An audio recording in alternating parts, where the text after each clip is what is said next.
The province of Upper Canada was a part of British Canada established in 1791 by the United Kingdom, in order to govern the central third of the lands in British North America and to accommodate Loyalist refugees of the United States after the American Revolution. The new province remained, for the next 50 years of growth and settlement. The colonial government of the territory, Upper Canada, existed from the 26th of December 1791 to the 10th of February 1841 and generally comprised present-day Southern Ontario. The Upper prefix in the name reflects its geographic position, being closer to the headwaters of the St. Lawrence River than that of Lower Canada. To the northeast, Upper Canada included all of modern-day Southern Ontario and all those areas of Northern Ontario in the Pays-d'Eno which had formed part of New France, essentially the watersheds of the Ottawa River, Lakes Huron and Superior. Establishment. Control of all of Canada passed from France to Great Britain in 1763 when the Treaty of Paris ended the 7 Years' War in America. The territories of modern Southern Ontario and Southern Quebec were initially maintained as the single province of Quebec, as it had been under the French. From 1763 to 1791, the province of Quebec maintained its French language, cultural behavioral expectations, practices and laws. This status was renewed and reinforced by the Quebec Act of 1774, which expanded Quebec's territory to include part of the Indian Reserve to the west, and other western territories south of the Great Lakes, including much of what would become the United States' Northwest Territory, including the modern states of Illinois, Indiana, Michigan, Ohio, Wisconsin, and parts of Minnesota. The part of the province west of Montreal and Quebec in the Upper River Basin soon began receiving many English-speaking Protestant United Empire Loyalists who arrived in the area as refugees from the American Revolution. This region quickly became culturally distinct. While the Act addressed some religious issues, it did not appease those used to English law. Upper Canada became a political entity on December 26, 1791 with the Parliament of Great Britain's passage of the Constitutional Act of 1791. The Act divided the province of Quebec into Upper and Lower Canada. The division was effected so that Loyalist American settlers and British immigrants in Upper Canada could have English laws and institutions, and the French-speaking population of Lower Canada could maintain French civil law and the Catholic religion. The first lieutenant governor was John Graves Simcoe. On February 1, 1796, the capital of Upper Canada was moved from Newark to York, which was judged to be less vulnerable to attack by the Americans. The Act of Union 1840, passed July 23, 1840 by the British Parliament and proclaimed by the Crown on February 10, 1841, merged Upper Canada with Lower Canada to form the short-lived United Province of Canada. Government. Provincial Administration. Upper Canada's constitution was said to be the very image and transcript of the British Constitution, and based on the principle of mixed monarchy, a balance of monarchy, aristocracy and democracy. The executive arm of government in the colony consisted of a lieutenant governor, his executive council, and the officers of the Crown, the adjutant general of the militia, the attorney general, the auditor general of land patents, the auditor general, Crown Lands Office,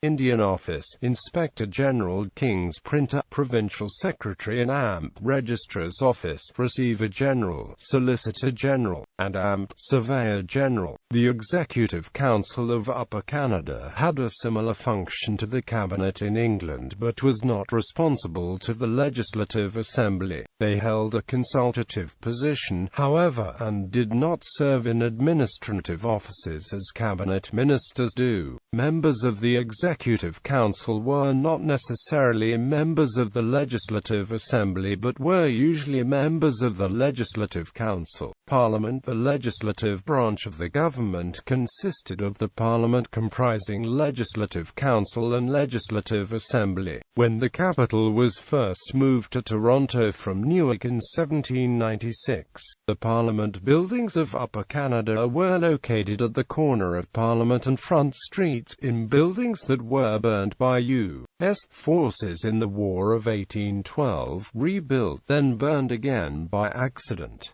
The site was eventually abandoned for another, to the west. The Legislative Council of Upper Canada was the upper house governing the province of Upper Canada. Although modelled after the British House of Lords, Upper Canada had no aristocracy. Members of the Legislative Council, appointed for life, formed the core of the oligarchic group, the Family Compact, that came to dominate government and economy in the province. The Legislative Assembly of Upper Canada functioned as the lower house in the Parliament of Upper Canada. Its legislative power was subject to veto by the appointed Lieutenant Governor, Executive Council, and Legislative Council. Local government. Local government in the province of Upper Canada was based on districts. In 1788, 4 districts were created: Lunenburg District, late Eastern; Mecklenburg District, later Midland; Nassau District, later Home; Hesse District, later Western. The name changes all took place in 1792. Justices of the peace were appointed by the Lt. Governor. Any 2 justices meeting together could form the lowest level of the justice system, the courts of request. A court of quarter sessions was held 4 times a year in each district, composed of all the resident justices. The quarter sessions met to oversee the administration of the district and deal with legal cases. They formed, in effect, the municipal government until an area was incorporated as either a police board or a city after 1834. Additional districts were created from the existing districts as the population grew until 1849, when local government mainly based on counties came into effect. At the time, there were 20 districts. Legislation to create a new Kent district was never completed. Up until 1841, the district officials were appointed by the Lieutenant Governor, although usually with local input. Politics. The Family Compact. The Family Compact is the epithet applied to an oligarchic group of men who exercised most of the political and judicial power in Upper Canada from the 1810s to the 1840s. It was noted for its conservatism and opposition to democracy. The uniting factors amongst the compact were its Loyalist tradition, hierarchical class structure, and adherence to the established Anglican Church. Leaders such as John Beverley Robinson and John Strachan proclaimed it an ideal government, especially as contrasted with the rowdy democracy in the nearby United States. The Family Compact emerged from the War of 1812 and collapsed in the aftermath of the rebellions of 1837.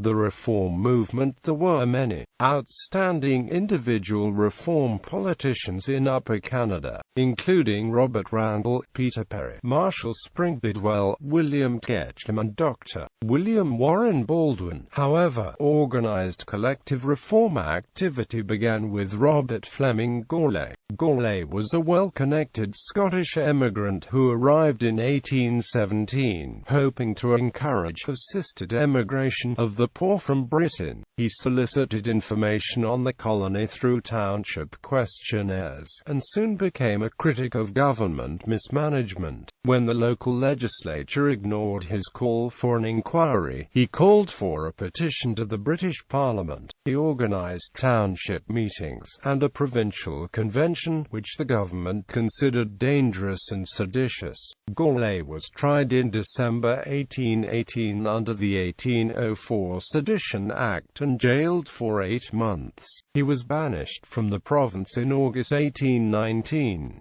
His expulsion made him a martyr in the reform community. The next wave of organized reform activity emerged in the 1830s through the work of William Lyon Mackenzie, James Leslie, John Rolfe, William John O'Grady and Dr. Thomas Morrison, all of Toronto. They were critical to introducing the British political unions to Upper Canada. Political unions were not parties.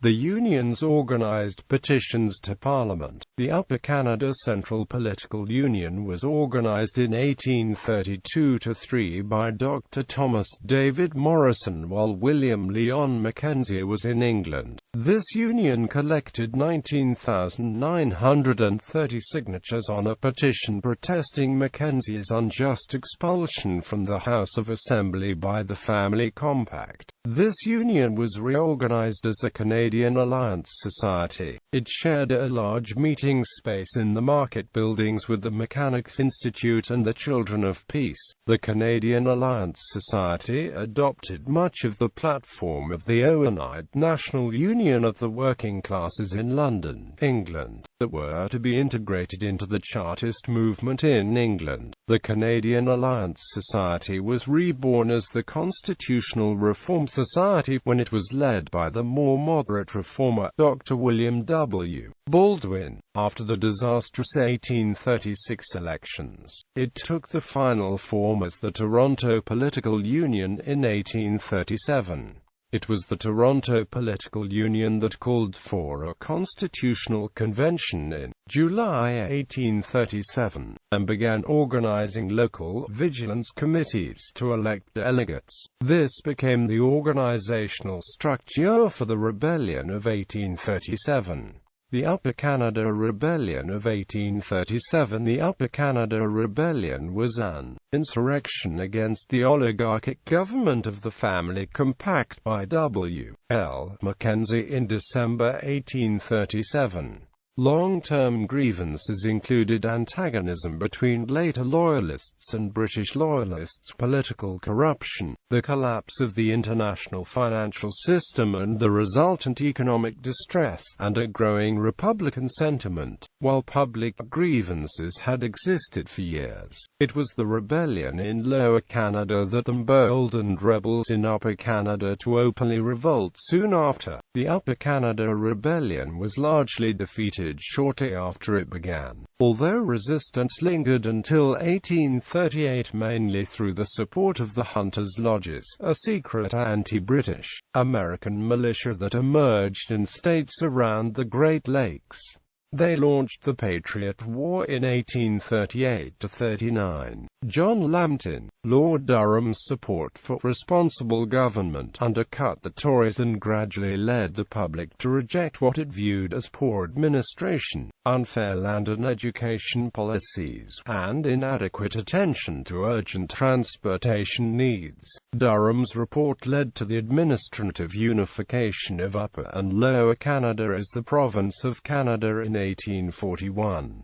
Responsible government did not occur until the late 1840s under Robert Baldwin and Louis Hippolyte LaFontaine. Sydenham and the Union of the Canadas. After the rebellions, the new governor, Charles Paulet Thompson, 1st Baron Sydenham, proved an exemplary utilitarian, despite his aristocratic pretensions. This combination of free trade and aristocratic pretensions needs to be underscored. Although a liberal capitalist, Sydenham was no radical Democrat. Sydenham approached the task of implementing those aspects of Durham's report that the Colonial Office approved of: municipal reform, and the Union of the Canadas, with a campaign of state violence and coercive institutional innovation, empowered not just by the British state but also by his Benthamite certainties. Quote, like Governors Bondhead before him, and Metcalfe after, he was to turn to the Orange Order for often violent support.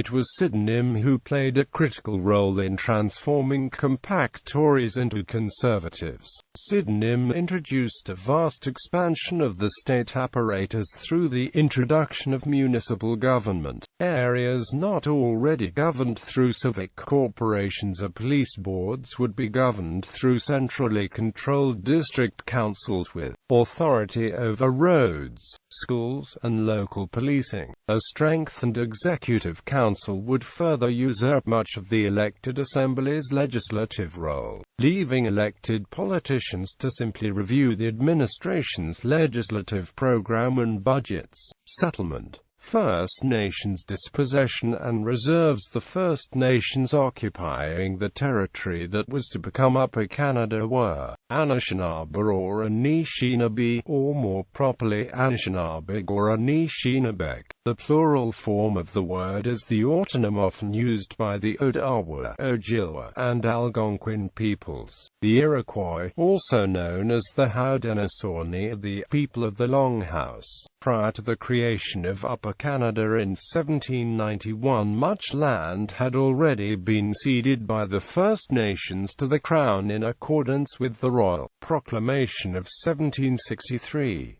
During the American Revolutionary War, most of the First Nations supported the British. After the Americans launched a campaign that burned the villages of the Iroquois in New York State in 1779, the refugees fled to Fort Niagara and other British posts, and remained permanently in Canada. Land was granted to these allied Six Nations who had served on the British side during the American Revolution by the Haldimand Proclamation. Haldimand had purchased a tract of land from the Mississaugas.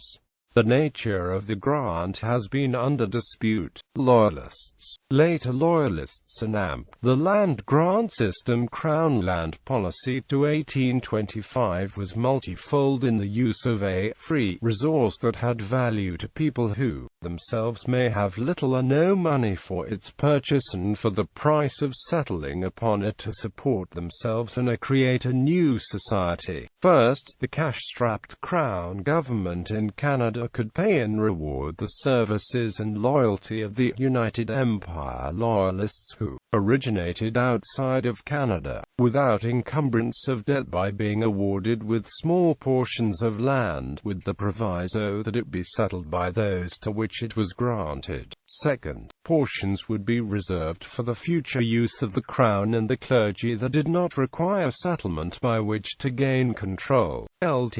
Governor Simcoe saw this as the mechanism by which an aristocracy might be created, and that compact settlement could be avoided with the grants of large tracts of land to those Loyalists not required to settle on it as the means of gaining control. Assisted immigration. The Calton Weavers were a community of handweavers established in the community of Calton, then in Lanarkshire just outside Glasgow, Scotland, in the 18th century. In the early 19th century, many of the weavers emigrated to Canada, settling in Carleton Place and other communities in eastern Ontario, where they continued their trade.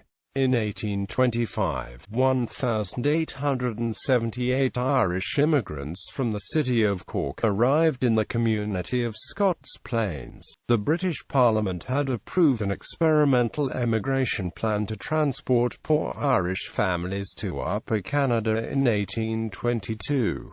The scheme was managed by Peter Robinson, a member of the Family Compact and brother of the Attorney General.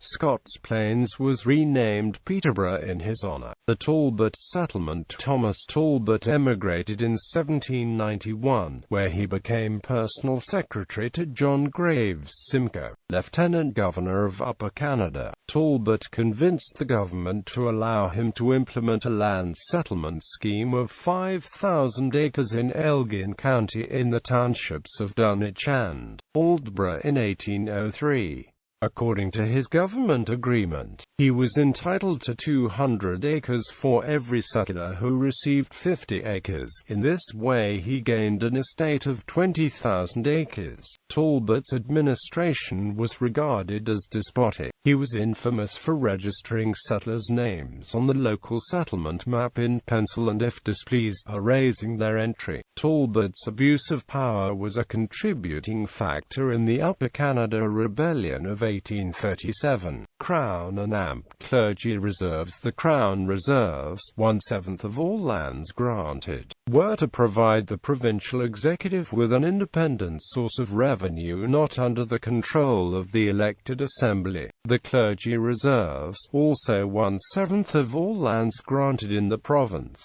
were created for the support and maintenance of a Protestant clergy in lieu of tithes. The revenue from the lease of these lands was claimed by the Rev. John Strachan on behalf of the Church of England. These reserves were directly administered by the Crown, which, in turn, came under increasing political pressure from other Protestant bodies. The reserve lands were to be a focal point of dissent within the Legislative Assembly.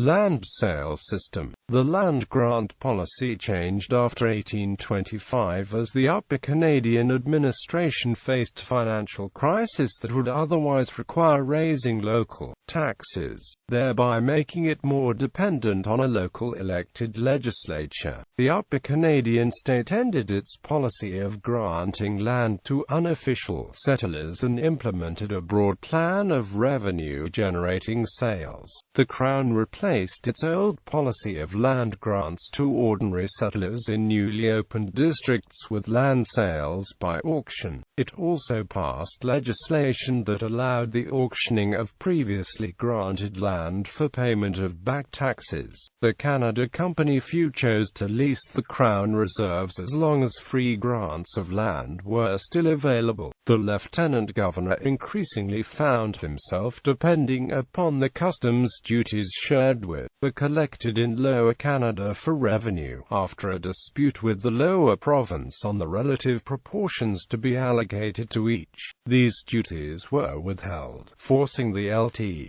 Governor of Upper Canada to search for new sources of revenue. It is important to note, then, that the Canada Company was created as a means of generating government revenue that was not under the control of the elected assembly, thereby granting the Lt.